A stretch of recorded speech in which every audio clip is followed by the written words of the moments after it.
رب العالمین والصلاة والسلام علی سیدنا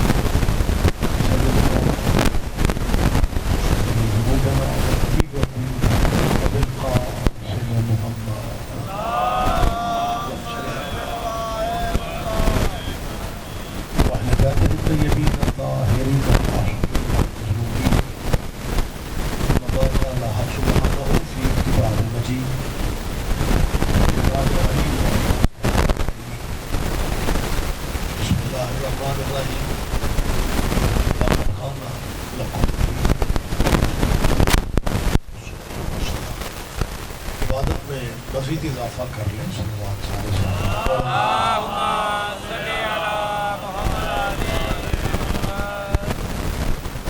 اس ليلة القدر ذکر کے ساتھ اللہ ہم سب کی حاضری عبادت میں شمار باریان مجلس کے میرے مالک رزق اور عزت میں اضافہ خاندان کے مرحومین اور سب عزاداروں کے مرحومین اور مرحومات اور محمد والے محمد کی شفاعت نصیب کرے ہمارے ملک پاکستان کی مالک حفاظت فرمائے اور سب سے بڑی دعا کیجیے ولی اعلام سرکار حجت کے ظہور میں میرا مالک تاجیل فرمائے ان دعاؤں کی قبولیت کے لیے ایک شربات کی زحمت سارے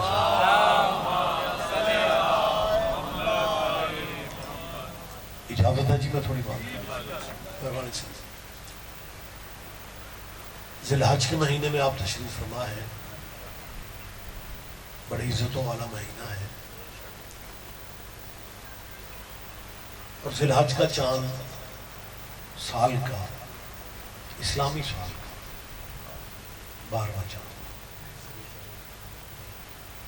بابا جی مہدی سے میرے بھائی شاہ جی موجود ہیں آپ بھی شاید میرے اپنے ہیں جب یہ چاند 12واں ہے تو اگلا 13واں ہونا چاہیے بہت شکریہ سارے شیعہ سنی بھائی یہاں پہ موجود ہوتے ہیں جب یہ چاند 12واں ہے تو اگلا 13واں ہونا چاہیے تھا لیکن 13واں نہیں اگلا چاند پہلا ہے وجہ پھر بھی آپ کو سمجھ نہیں آئی کہ چاند ہوتے ہی 12 ہیں آپ جی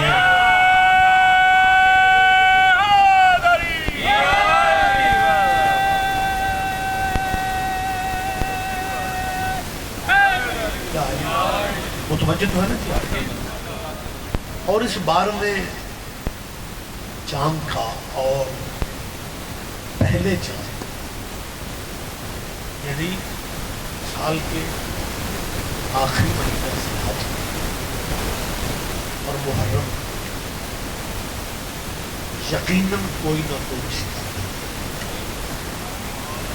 نہیں تو اگر اللہ چاہتا ذی الحج رمضان سے پہلے رکھتا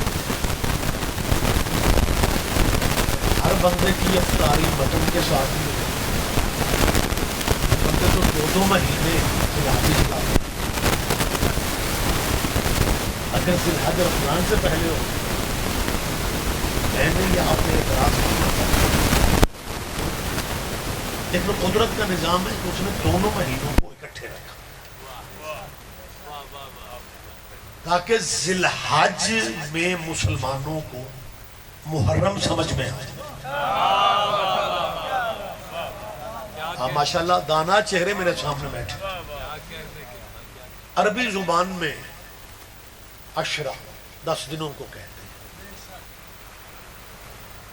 عاشورہ 10ویں دن کو کہتے ہیں عشر 10ویں حصے کو کہتے ہیں اب کیونکہ سٹی ایریا میں آگئے لہذا آپ کو عشر یاد نہیں یہ زمینداروں کو پتہ ہے جو فصلوں پہ عشر ادا کرتے ہیں 10واں حصہ یہ ضیاء الحق نے اپنے دور میں نافذ کیا تھا خیر اس طرح بات چلے گی تو بہت طویل ہو جائے گی ضیاء الحق نیک آدمی تھا نمازیں پڑھتا تھا روزے رکھتا تھا حج کرتا تھا زکوٰۃ لیتا تھا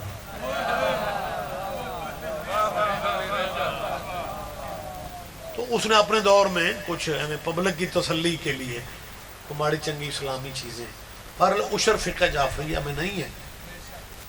جب قانون بنا تو ہمارے اس زمانے کے جو قائدین تھے شیعہ علماء، انہوں نے یہ لفظ کہے ضیاء الحق سے کہ ہم پیسے دینے سے نہیں ڈرتے،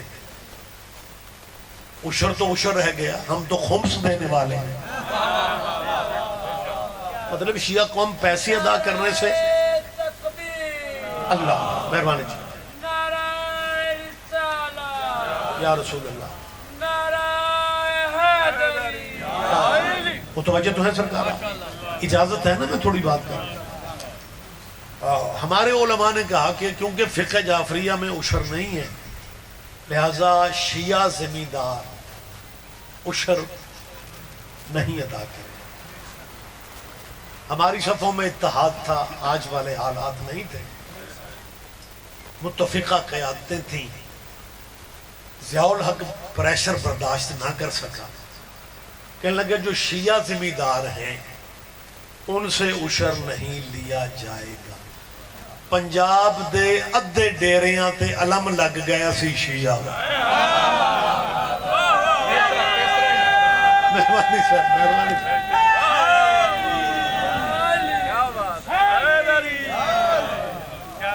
بلکہ اس زمانے میں اس نے زکوٰۃ نافذ کی کہ جی زکوٰۃ ہے۔ ہمارے علماء نے کہا جی زکوٰۃ ہم دیتے ہیں لیکن ہم بینکوں کو نہیں دیں گے۔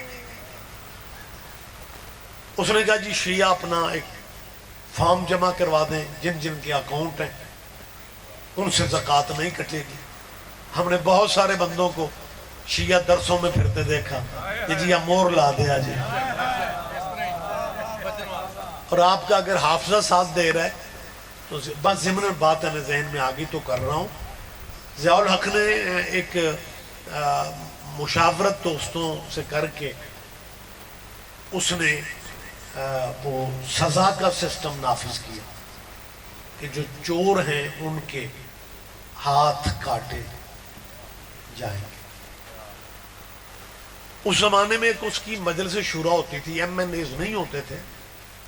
ضیاء الحق نے ایک مجلس شورا بنائی تھی اور وہ جو ممبر ہوتا تھا مجلس شورا کا، اس کا اسٹیٹس ایم این اے والا ہوتا تھا، سہولتیں بھی وہی ہوتی تھی، بس نام بدل گیا تھا۔ تو اس زمانے میں مجلس شورا میں ہمارے شیعہ عالم دین رکن تھے مجلس شورا کے، شاید کسی ذہن میں نام ہو، کراچی سے ان کا تعلق تھا، مفتی سید نصیر الاجتہادی، علامہ سید نصیر الاجتہادی۔ جب ضیاء الحق نے یہ میٹنگ کی، اجلاس ہو رہا تھا کہ چور کے ہاتھ کاٹے جائیں گے، شیعہ عالم دین مفتی جعفر نے کہا جی ہماری فقہ جعفریہ میں چور کے ہاتھ نہیں کاٹے جاتے، انگلیاں کاٹی جاتی، لہذا آپ یہ سب پہ قانون جاری نہیں کر سکتے۔ جب یہ بات کہی نا تو ایک مولانا تھے اور وہ ضیاء الحق کے بہت قریب تھے، انہوں نے کہا ضیاء الحق صاحب شیعہ ہر کم چی۔ ضیاء الحق نے کہا نہیں جی مجبوری ہے۔ مفتی سید نصیر الاجتہادی نے کہا جی میں ثابت کر سکتا ہوں۔ کہنے لگے جی ہاتھ ہی کاٹے جاتے ہیں، انگلیاں تو بس آپ چند لوگ آپ جو ہیں یہ آپ کیا سمجھتے ہیں کہ آپ کی فقہ علیحدہ نافذ کی جائے؟ مفتی جعفر صاحب نصیر الاجتہادی نے کہا ہمارے حقوق ہیں، ہمارے رائٹس ہیں، ہم ٹیکس ادا کرتے ہیں، ہم پاکستانی شہری ہیں۔ صرف پاکستانی شہری نہیں، ملک بنانے والا بھی شیعہ تھا بھائی، قائد اعظم۔ مہربانی جی، مہربانی۔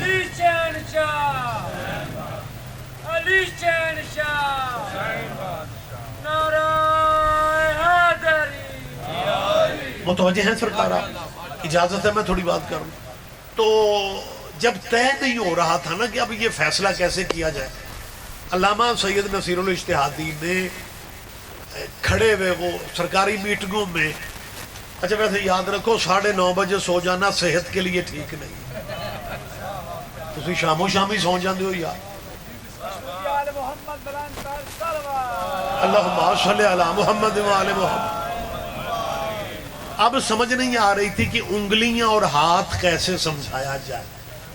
کہ ہاتھ کاٹنا ضروری ہے یا انگلیاں. اب انہیں سمجھ نہیں آ رہی تھی. ضیاء الحق کی کرسی کے پیچھے اس کا وہ کیپٹن آرمی کا کھڑا ہوا تھا جو کسی چیز کی ضرورت ہو تو وہ یسر نوسر کر دیتے. نصیر الاجتہادی شیعہ عالم نے اسے آواز دے کے کہا کہ بیٹا ایک کاغذ قلم لاؤ. خوش قسمت تھا نصیر الاجتہادی، جب کاغذ قلم مانگا تو مل گیا. ایک ساتھ ادھر والی چیئر پہ ایک مولانا جو بار بار کہہ رہے تھے شیعہ ہر کام میں آگے آ جاتے ہیں. نصیر الاجتہادی صاحب نے کہا جی یہ آپ اپنے ہاتھ سے لکھیں ضیاء الحق.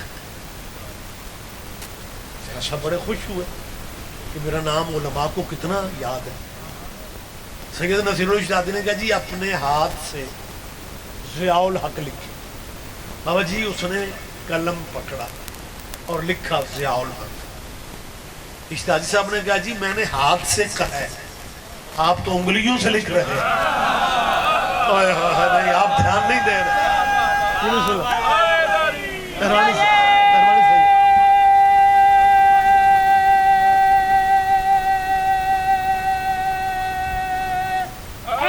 جی مہربانی مہربانی تشریف رکھیں. مالک آپ کو صحت والی زندگی دے. پچھلے بھائی بھی متوجہ ہیں، میں بات کر لوں سرکار آپ سے. صاحب اجتہادی صاحب نے کہا جی آپ تو انگلیوں سے لکھ رہے ہیں. کیا لگا جی انگلیاں ہاتھ ہی تو ہوتی ہیں.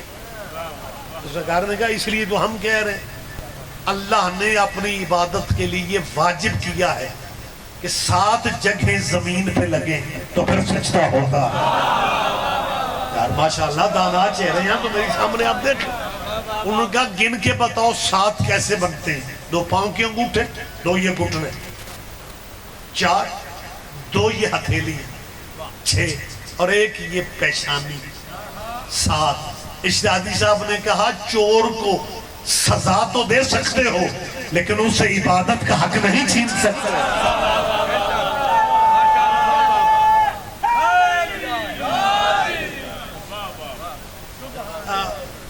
ایک مرحلہ صرف رہ گیا پھر میں بالکل موضوع کی طرف آ رہا ہوں، قریب ہو رہا ہوں. ان مولانا نے طنز کر کے کہا جو کہہ رہے تھے نا ہاتھ ہی کٹنے، انہوں نے طنز کر کے کہا ضیاء الحق صاحب اگر آپ نے شیعوں کے لیے یہ انگلیوں والی سزا کا نفاذ کر دیا تو پھر تو جس چور کو بھی پکڑیں گے وہ ہاتھ بچائے گا، انگلیاں کٹوائے گا اور کہے گا میں شیعہ ہوں. اس طرح تو سارے چور شیعہ بن جائیں. جب اس نے طنز کر کے کہا نا سارے چور پھر شیعہ بن جائیں گے. مفتی اجتہادی صاحب نے کہا فقہ اپنی کی خبر لو جسے چور بھی تسلیم کرنے کو تیار ہے. اللہ اکبر اللہ اکبر. آپ جی مہربانی شبیر سارے جواب دیا کریں.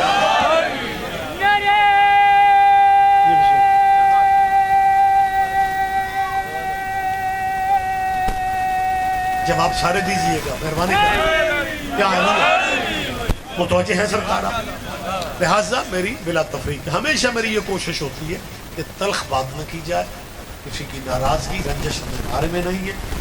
میں پہلے بھی کہتا رہتا ہوں آج بھی کہہ رہا ہوں کہ مسلمانوں کو مل بیٹھنا چاہیے. حالات بڑے عجیب ہیں، دن بدن صورتحال بگڑتی جا رہی ہے. یہ مسلکی اختلاف جو ہے اگر آپ کہتے ہیں جی مذہبوں کا اختلاف ختم نہیں ہو سکتا، کل ختم نہیں ہوا تھا، پرسوں جو قربانی دی تھی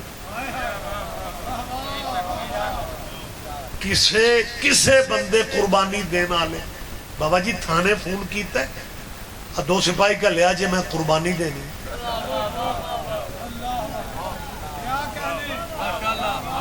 اس قربانی کی یاد سے کسی کو خطرہ نہیں ہے. یہ ہے ابراہیم کے بیٹے کا مہینہ، اگلا ہے محمد کے بیٹے کا مہینہ. ہے یہ بھی قربانی.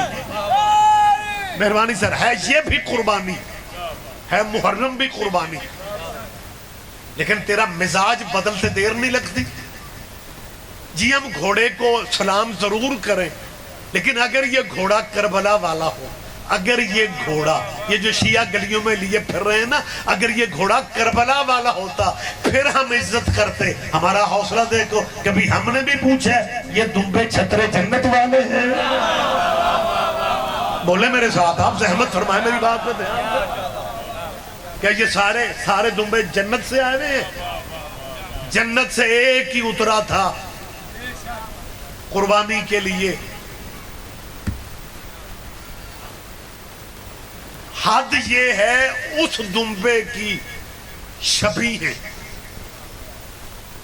آج کے دمبے پنڈ پنڈ میں گلی گلی میں پھرائے جاتے ہیں، کسی کا نکاح بھی نہیں ٹوٹتا. اور اگلے چاند محرم میں شبیہ آ جائے، مجلس ہو جی نکاح ٹوٹ جاتا ہے. مولانا تھوڑا خدا کے لیے خوف خدا کریں. آپ کو یہ کہنا چاہیے تھا کہ شراب پینے سے نکاح ٹوٹ جاتا. آپ کو یہ کہنا چاہیے تھا کہ بدکاری کرنے سے نکاح ٹوٹ جاتا ہے، جوا کھیلنے سے نکاح ٹوٹ جاتا ہے. مجھے سمجھ نہیں آ رہی جو واجب علماء اپنے آپ کو واجبات اور مستحبات پہ عامل سمجھتے ہیں، وہ برائیوں کے لیے تو نکاح کو نہیں توڑواتے اور ان کے ذکر کے لیے نکاح ٹوٹ جاتا ہے جن کے ذکر کے صدقے میں آدم کا نکاح ہوا تھا. نا بولے میرے ساتھ، آپ زحمت فرمائیں. بہت شکریہ، بہت شکریہ.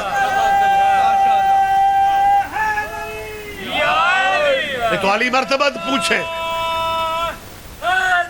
مہربانی سر. لہٰذا یہ ذی الحج بھی قربانی ہے، محرم بھی. مجھے اب تو خیر ہمیں حکومت کی طرف سے ہدایات ہیں کہ موبائل پہ دینی سوالوں کے جواب آپ نے نہیں دینے، کیونکہ کوئی نہ کوئی نقصان اس کا پہلو اس میں ہوتا ہے. تو اگر یہ تھوڑا عرصہ پہلے کی بات ہے کہ بچے کا مجھے فون آیا، لاہور کے کسی یونیورسٹی، پرائیویٹ یونیورسٹی کا وہ طالب علم تھا.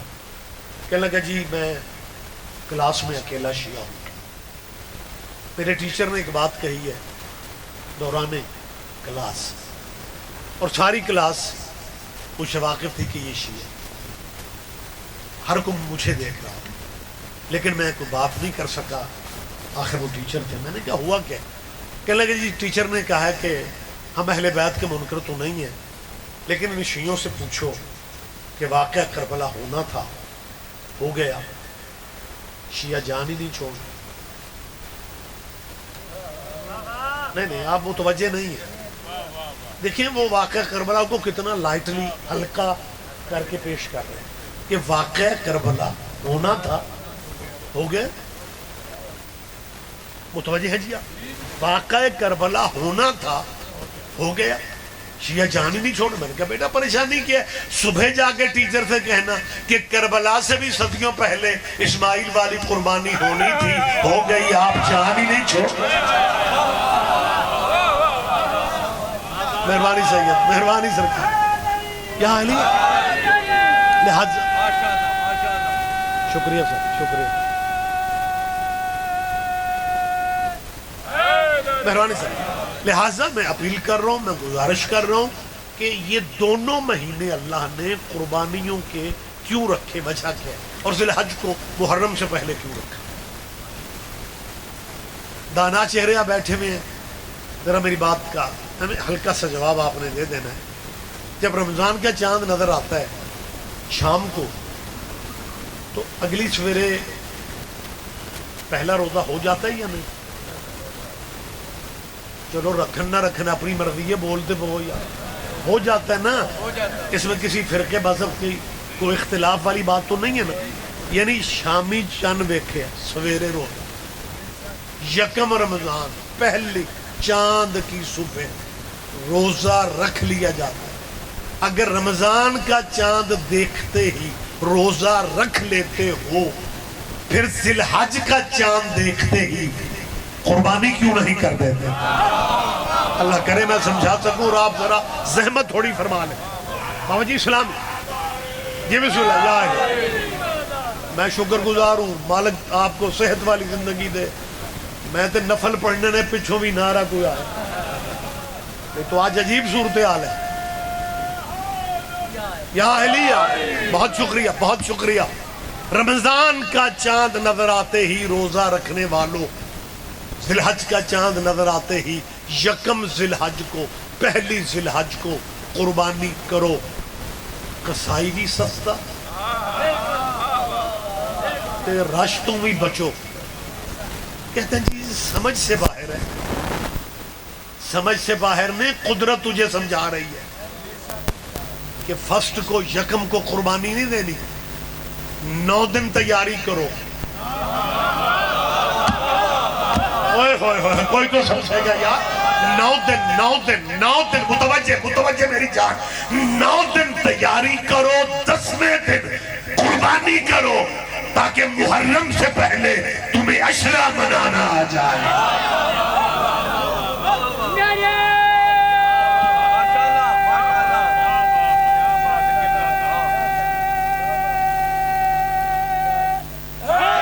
مہربانی جی مہربانی. آپ جیئے، آپ زندہ و سلامت رہیں آپ.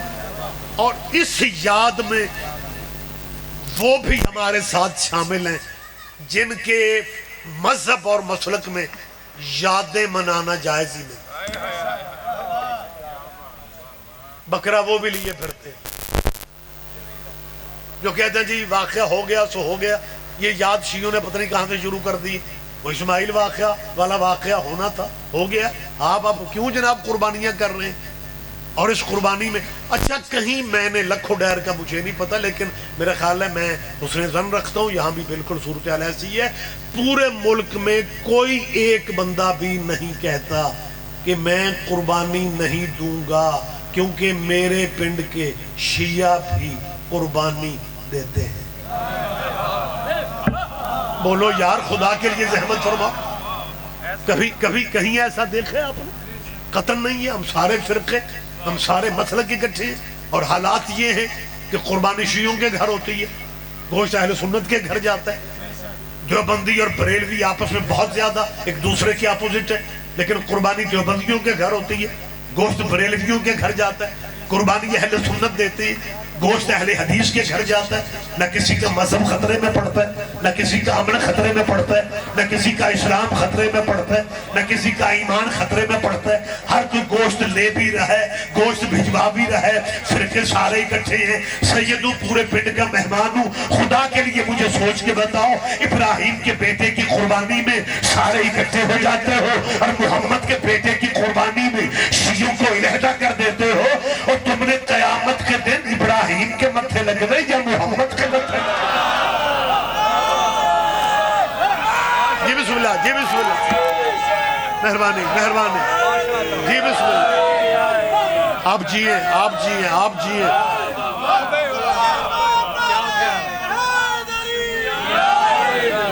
اور سرکار بڑی عجیب صورتحال، بڑی عجیب. محرم ایک دوسرے نے پوچھیں گے شیعہ لا چاند ہو گیا، اور تیرا محرم کے چاند کو شیعوں کا چاند کہنا اس بات کی دلیل ہے تو مان رہا ہے کہ شیعہ آسمانوں تک تو ہے نا. بولو یار خدا کے لیے رات کا ٹائم ہے، زحمت فرما. اگر محرم شیعوں کا چاند ہے پھر ہمیں باقی فرقوں کے چاند بھی دکھائے جائیں. سیدوں ممبر پہ بیٹھ کے کہہ رہا ہوں قطر محرم شیعوں کا چاند نہیں ہے، رسول اللہ کے بیٹے کی قربانی والا چاند. لیکن جہاں بھی لفظ حسین آئے مسلمانوں کے ذہنوں میں شیعہ آ جاتے ہیں.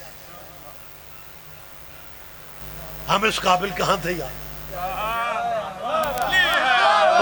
سارے بندے دھیان نہیں دیتے. یہ تھوڑا کرم ہے قدرت کہ جیسے ہی لفظ حسین آئے ان کے ذہنوں میں شیعہ آ جاتے ہیں. میں پورے ملک میں مسلمانوں سے پوچھ رہا ہوں، اپنی دکانوں کے تھڑوں پہ بیٹھ کے سوچو، حسین جیسا ہیرا شیعوں کو دے کے تم نے اپنے پاس رکھا ہی کیا؟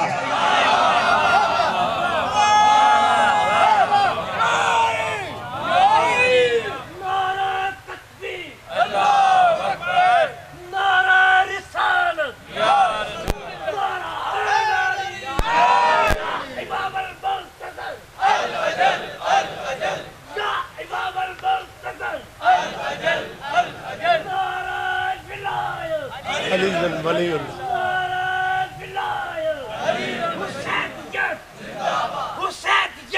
زندہ باد.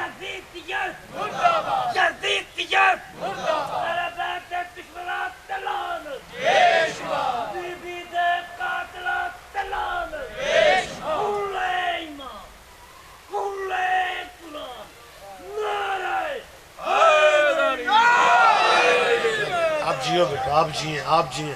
متوجہ ہیں سرکار صاحبہ؟ مطلب میں کوئی مشکل خطاب تو زندگی میں کرتا نہیں ہوں. میں یہ دونوں مہینے آپ کو اکٹھے دکھا رہا ہوں. ذی الحج ختم ہوتے ہی محرم کا چاند نکلا. ذی الحج ابراہیم کے بیٹے کا، محرم حضور کے بیٹے. یہ ان دونوں کے مہینے صرف اکٹھے نہیں، یہ درود میں بھی اکٹھے ہیں. آپ جی ہیں، آپ زندہ و سلامت رہے.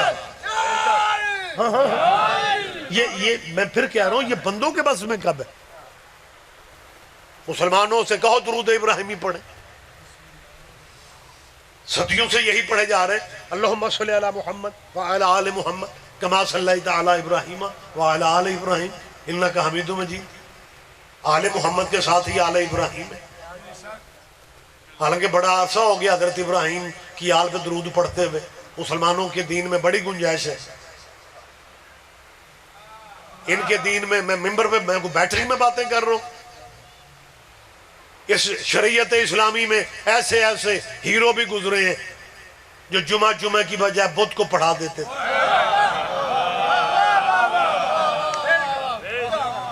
اور یہ کوئی عجوبہ نہیں تھا، یہ عجوبہ نہیں تھا کہ جمعہ بدھ کو پڑھایا ہے. عجوبہ یہ تھا کہ جو جمعہ بدھ کو پڑھتے تھے وہ مطمئن سوتے تھے کہ ساڑھا جمعہ ہو گیا ہے. تو جب اتنی گنجائش ہے فجر کے ایسے ایسے، اگر کسی کو ضرورت ہو تو بعد میں مجھ سے پوچھ لینا، ایسے ایسے اسلامی رہنما بھی گزرے ہیں جو فجر کے 2 فرض پڑھانے کی بجائے 4 پڑھا کے پھر نمازیوں سے پوچھتے تھے یہ موڈ ہوئے تھے اور پڑھاوا. کہاں ہیں آپ یار؟ یکدم آپ چپ کر جاتے. اور جب گنجائش ہی موجود ہے، گنجائش ہی گنجائش ہے. 2 وزیرستان کے بندے ہمارے علاقوں میں آ گئے اور ہمارے بس اسٹاپوں میں مسجدیں ہوتی ہیں. انہوں نے کہا بس والے کو کہا روکو مغرب کا ٹائم ہے. وہ اترے، جماعت کھڑی تھی، نماز میں شامل ہوئے. جماعت سے فارغ ہو کے نماز پڑھ کے باہر آ کے ایک دوسرے سے کہتے ہیں اگر وضو کے تکلف میں پڑ جاتے جماعت تو نکل جانی. بابا جی جس معاشرے میں اتنی گنجائشیں ہیں، میری ان سے اپیل ہے کہ حضرت ابراہیم پہ درود پڑھتے ہو، باب آدم پہ بھی پڑھ لو. کسی نے روک لینا ہے آپ کو؟ آپ اس طرح پڑھیں اللہم صلی علی محمد وعلی آل محمد کما صلیت علی آدم وعلی آل آدم انک حمید مجید. بنا بنایا میں درود آپ کو دے رہا ہوں، کرو حوصلہ. آل آدم پہ درود پڑھو. مذاق نہیں کر رہا ہوں، میں اس میں نتیجہ دے رہا ہوں اور اللہ کرے آپ اس نتیجے میں میرے ساتھ شامل ہو جائیں. اگر کوئی مسلمان آل آدم پہ درود پڑھنے کی جرت بھی کرے تیرا مولوی تجھے کھا جائے گا. وہ کہے گا مت ماری گئی ہے. جاہل نہ بنو، آدم کی آل پہ درود نہیں ہے کیونکہ آدم کا ایک بیٹا قاتل بھی تھا. اس کا مطلب پتہ ہی سارا ہے کہ قاتلوں پہ درود نہیں پڑھے جاتے.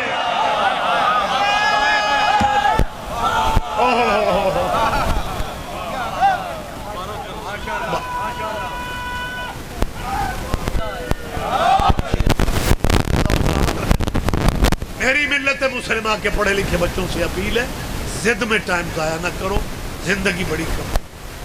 اپنی مرضی کے علماء سے پوچھو کہ آل محمد کا تو ہمیں پتہ ہے کہ آل ابراہیم کون ہے. تجھے اگر اپنا درود سمجھ میں آ جائے پھر روز روز کے رولے ختم ہو جائیں.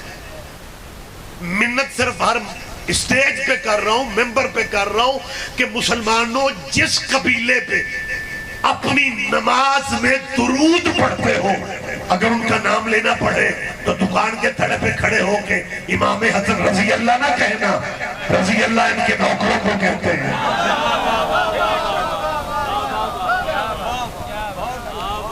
رضی اللہ ان کے غلاموں کو کہا جاتا ہے۔ اور اگر آپ یہ کہیں کہ نہیں جی نہیں، جو ہیں وہ برابر ہیں، اگر سارے برابر ہیں، مجمع چپ رہے گا، مجھے دکھ ہوگا، وقت زیادہ نہیں میں لینا چاہ رہا ہوں، آخری آدمی تک آپ متوجہ ہیں، اگر سارے برابر ہیں پھر باقی صحابی رضی اللہ کیوں، اکیلا علی کرم اللہ کیوں؟ کوئی تو یار خدا کے لیے میری بات پہ توجہ کریں آپ۔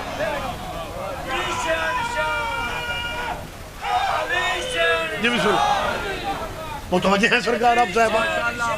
متوجہ، مجھے موقع دے۔ یا علی یا علی، زحمت آپ کی عبادت مالک قبول فرمائے، میری بات پہ دھیان دیا جائے، زحمت فرمائی جائے۔ باقی صحابہ رضی اللہ ہیں، مسلمانوں کے یہ بسم اللہ لٹریچر میں واحد نام امیر المومنین کے، جن کے نام کے ساتھ لکھا جاتا ہے کرم اللہ وجہہ۔ میں نے یہ بات پہلے بھی شاید آپ سے کہی، ہندوستان میں کوثر نیازی ہمارے پاکستان کے وفاقی وزیر تھے، تقریر کرتے کرتے کوثر نیازی صاحب نے صحابہ کرام کا نام لیا تو رضی اللہ کہا، علی مولا کا نام لیا تو کرم اللہ کہا۔ ہندوستان کے مسلمانوں نے چٹ بھیجی، کہنے لگے جی آپ غلط کر رہے ہیں، یا سب کو کرم اللہ کہیں یا علی کو بھی رضی اللہ کہیں، یا سب کو کرم اللہ کہیں یا سب کو کرم اللہ کہیں یا علی کو بھی رضی اللہ۔ اس نے کہا میری مجبوری ہے، اسلام میں کرم اللہ اسے کہنے کی اجازت ہے جس کا چہرہ پوری زندگی بتوں کے آگے نہ جھکا۔ آپ جیئے یار، آپ زندہ و سلامت رہے۔ میں کوئی ڈرائنگ روم میں بیٹھا باتیں کر رہا ہوں، مہربانی صاحب سارے جواب دیں گے آپ۔ جس کا چہرہ پوری زندگی، جو ریگولر مجلسوں میں آتے ہیں انہیں عربی لفظوں کے ترجمے کی ضرورت نہیں ہوتی، وہ دن رات علماء و ذاکرین کو سنتے ہیں، لیکن جو کبھی کبھی آتے ہیں ان کے لیے ہمیں ترجمہ کرنا پڑتا ہے۔ کرم اللہ وجہہ کا ترجمہ ہے وہ چہرہ جسے اللہ نے معزز رکھا، اور سوائے کہ محرقہ جیسی ہمارے اہل اسلام بھائیوں کی معتبر کتاب ہے، رائٹر کا نام ہے علامہ ابن حجر مکی، اپنے دور کے مکہ کے مفتی اعظم نے کرم اللہ کا ترجمہ عربی ٹو عربی میں کیا کیا؟ لم یعبد الاوثان قط، جس نے زندگی میں کبھی بتوں کو سجدہ، اللہ کرے میں سمجھا سکوں آپ، یہ لفظ ہیں ابن حجر مکی کے کہ لم یعبد الاوثان، اس لم کی طاقت دیکھیں، جس نے زندگی میں کبھی سجدہ بتوں کا، جس نے زندگی میں کبھی بتوں کے آگے سر نہ جھکایا، اسے کرم اللہ کہتے ہیں۔ جس نے کبھی سر نہ جھکایا، پتہ نہیں مجھے کتنی دیر کبھی کرنا پڑے گا جب تک آپ نے ساروں نے متوجہ نہیں ہونا۔ لم یعبد، جس نے کبھی بتوں کے آگے سر نہ جھکایا، اس کبھی میں بچپن بھی شامل ہے۔ نہیں سارے مجمع نے دھیان نہیں دیا، اس کبھی میں، بہت شکریہ، اس کبھی میں بچپن بھی شامل ہے۔ تیرے علامہ لکھ رہے ہیں کہ علی نے بچپن میں بھی بتوں کے آگے سر نہیں جھکایا، اس لیے علی کو کرم اللہ، اللہ کرے آپ سمجھ جائیں۔ مجھے ان کی سمجھ نہیں آتی، علی کو کرم اللہ مانتے ہیں، ابو طالب کا مذہب پوچھتے ہیں۔ مہربانی سر، مہربانی سر۔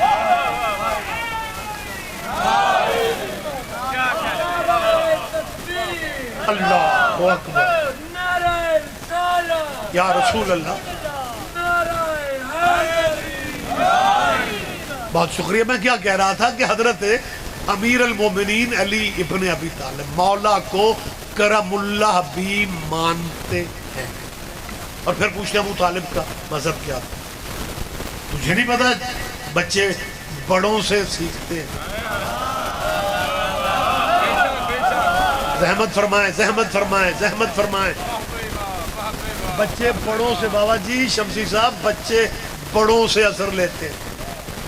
ایک زمانے میں ٹی وی پہ ایک اشتہار چلتا تھا، ایک بندہ سگریٹ پی کے رکھتا ہے، اسی کا بچہ بس سگریٹ اٹھا کے پینے لگ جاتا ہے۔ اشتہار میں کہا جاتا ہے احتیاط کرو، بچے بڑوں سے اثر لیتے ہیں۔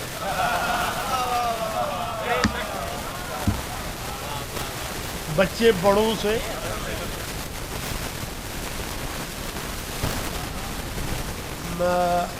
بچوں کو آپ نے دیکھا ہوگا وہ بڑوں کی جوتیاں پہن کے چلتے ہیں۔ کیوں چلتے ہیں؟ نہیں، قدرت کو سمجھا رہی ہے کہ بچے وہ نہیں کرتے جو بڑے کہتے ہیں، بچے وہ کرتے ہیں جو بڑے کرتے ہیں۔ کہاں ہیں آپ یار، کہاں ہیں آپ؟ رحمت فرمائیں۔ بچے کو اگر آپ چاہتے ہیں کہ وہ نماز پڑھے تو پھر مسجد کے مولوی کو ذمہ داری مت سونپو، خود مصلی پہ کھڑے ہو جاؤ۔ تو 2 یا 3 دن مصلی پہ کھڑا ہوگا، تیرا 3 سال کا بچہ تیرے ساتھ مصلی پہ آ کے کھڑا ہو جائے گا، اسے رکوع کا بھی نہیں پتا، اسے سجدے کا بھی نہیں پتا، لیکن جیسے تو کرتا ہے وہ تجھے دیکھتا ہے۔ تو جھک گیا رکوع میں، بچہ جھک جاتا ہے، تو جھک گیا سجدے میں، بچہ جھک جاتا ہے۔ بچہ ہے نا، کبھی ادھر دیکھ لیتا ہے، کبھی ادھر دیکھ لیتا ہے۔ بچوں کو اندازہ ہی نہیں ہے کہ عبادت میں ادھر ادھر نہیں دیکھنا چاہیے۔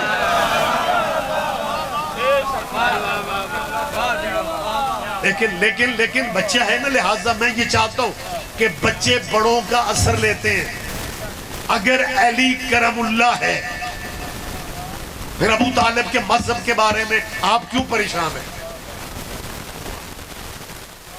خدا جزائے خیر عطا فرمائے اور شفاعت آل نبی نصیب فرمائے میرے استاد محترم مولانا اسماعیل مرحوم مبلغ آگیا۔ ایک مولوی بھرے مجمع میں کہنے لگا، او شیعو تو آڑے ابو طالب کلمہ نہیں پڑھیا۔ جب نے کہا مولوی جی نہیں پڑھے ہونا، انہوں نے ٹائم ہی نہیں سی لگا، وہ کلمہ پڑھاؤ دے پھر کوئی تو لطف لیں گے۔ بس زیادہ دیر نہ ہو جائے، قرآن کی ایک آیت ہے وَانذِرْ عَشِيرَتَكَ الْأَقْرَبِينَ، یعنی 40 سالہ ہمارے نبی کی جو زندگی ہے وہ خاموش تبلیغ ہے۔ اپنے کردار سے حضور نے اپنے آپ کو منوایا ہے۔ میں نے پہلے بھی آپ سے یہ باتیں کی ہیں، کردار ایسا ہونا چاہیے کہ ہمیں مذہب نہ بتانا پڑتا۔ شیعہ بچہ شیعہ ہو کے اگر وہ فیکٹری میں مزدوری بھی کر رہے ہیں، میں سیدوں کو اس کے آگے ہاتھ باندھ رہا ہوں، دیانت داری اتنی سے مزدوری کرو کہ فیکٹری والے شیعہ مزدور ڈھونڈتے پھریں کہ اگر ان کی چھتوں پہ علم ہے پھر یہ دیانت دار ہوں گے، پھر یہ امین ہوں گے۔ لہذا صاحبان، اللہ نے جب یہ کہا کہ حبیب خاموش تبلیغ ہو چکی، اب فزیکلی انہیں دعوت اسلامی دو۔ اللہ نے حضور سے کہا کہ اب فزیکلی ان لوگوں کو بلا کے دعوت اسلامی دو۔ اللہ محمد سے کہہ رہے اور حضور چاچی ابو طالب سے کہہ رہے ہیں چاچا اللہ کا میں نے جلسہ کرنا ہے، مجھے ڈیرہ بھی چاہیے، لنگر بھی چاہیے۔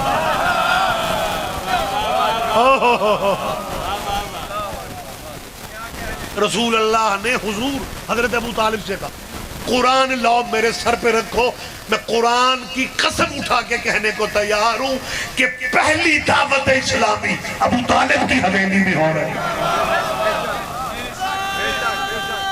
مہربانی، ہاں میں پوری ذمہ داری سے کہہ رہا ہوں، پہلی دعوت اسلامی۔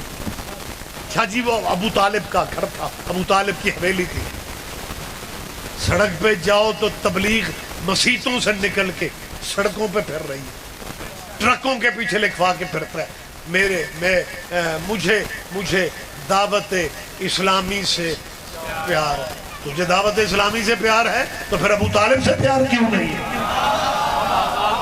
بولو میرے ساتھ یار، دانا مجمع میرے سامنے، اگر تجھے دعوت اسلامی سے پیار ہے۔ یہ دعوت اسلامی 3 دن چلی تھی۔ پہلے دن ابو طالب نے کھانے پہ بلایا، بڑے بڑے جتنے مکے کے لوگ تھے سارے آ گئے۔ رسول اللہ نے بات کرنی چاہیے، بائیکاٹ کر کے چلے گئے۔ رسول اللہ نے اللہ سے کہا خرچہ میرے چاچے دا، ویٹو کا حق ان کو دے رہے ہیں۔ خدا فرماتے حبیب پریشان نہیں ہونا، یہ بائیکاٹ کر کے جانے والوں کو کل پھر بلا، غیرت مند اتنے ہیں تیرے لنگر پہ پھر آ جائیں گے۔ جی بسم اللہ، جی بسم اللہ۔ بات لمبی ہوتی جا رہی ہے، مجھے نہیں تھا اندازہ اتنا لمبا پڑ جاؤں گا آپ کی محبت کی وجہ سے، مگر میں آج کل تو میرا خیال ہے دقیقے شقیقے پورے منٹ سے نہیں پورے ہوتے ہیں۔ بہت شکریہ، بہت شکریہ۔ 3 دن دعوت ذی العشیرہ چلی، ذی العشیرہ بھی کہتے ہیں، ذی العشیرہ بھی کہتے ہیں۔ 3 دن یہ دعوت چلی، ماشاءاللہ بڑے سیانے بندے بیٹھے ہوئے ہو۔ اگر حضرت ابو طالب علیہ السلام پہلے دن ہی پتلی دال لمبے شورے والی بنا کے بیٹھ جائے، اگلے دن کس طرح ان سرداروں کے اسٹیٹس کا لنگر دے رہا۔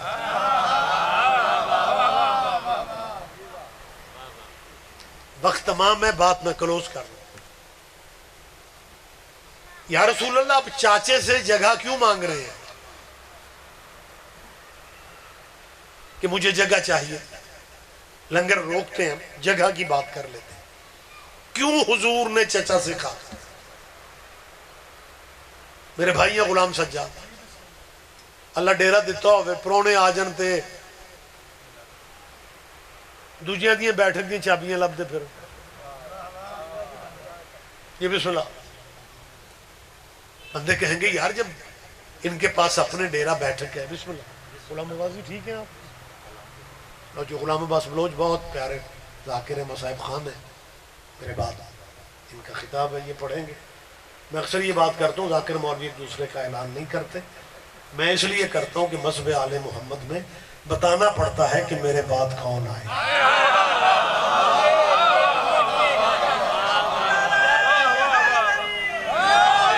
متوجہ ہے بالکل؟ اب آخری بات وہ تشریف لے ہے، میں بات کو بالکل روک لیتا ہوں۔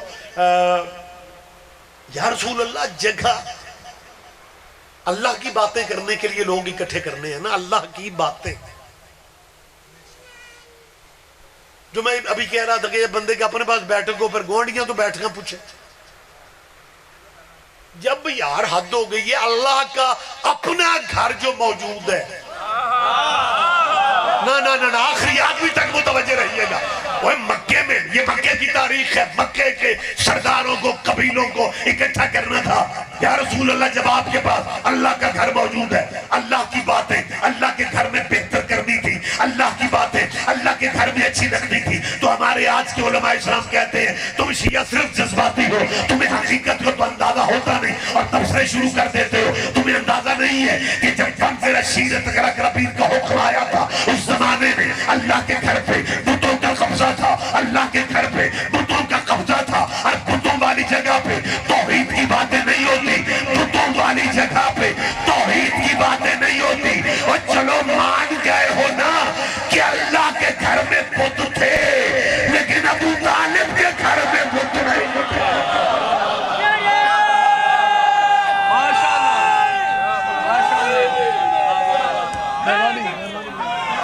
آپ جی ہیں، یا علی یا علی، متوجہ سرکا۔ اور صرف آخری مرحلہ، یا رسول اللہ لنگر چاچے سے کیوں لے رہے ہو؟ آپ کی نبوت کا اقرار کر کے موسیٰ نبی بنا، اسے لنگر کی ضرورت پڑ گئی۔ اس نے اللہ سے کہا تھا